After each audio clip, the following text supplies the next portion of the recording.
Hey everyone, welcome back to the Austin Lindsay channel. I have to explain this setup pretty quickly because I set my time lapse too fast, but it's basically two lights. I have a AD400 Pro that's just got a reflector on it as the main light, and then I have a light behind her. It's just a speed light, just giving a little bit of a rim light.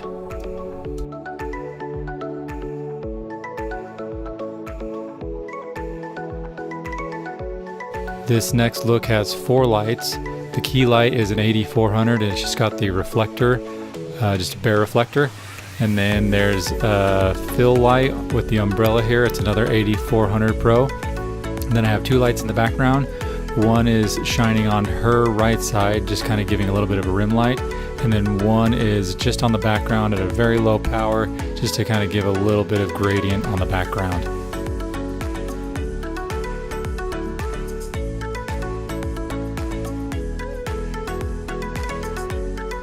Then we move the chair and I have her stand up, and there's three lights in this shot. The first one is a AD400 Pro with just a reflector on it as the key light. And then I have another one with an umbrella on it as a fill light. And then I'm using a speed light just on camera left to kind of just give a little bit of a highlight on the wall.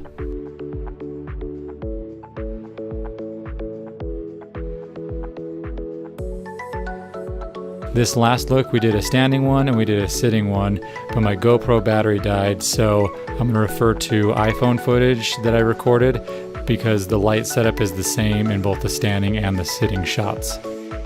For this look, I have four lights.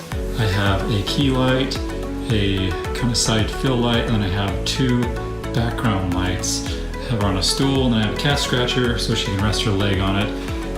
This one has some tinfoil on it because I don't have a grid and I wanted to focus the light a little bit more. So I wrapped some tinfoil around it. It's an Explore 400 Pro.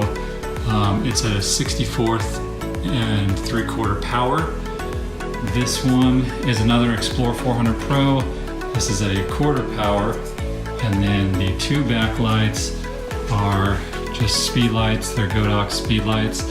And this at 1/64th power and 24mm zoom. For both these, I just have different heights for them. So that's the light setup for this look.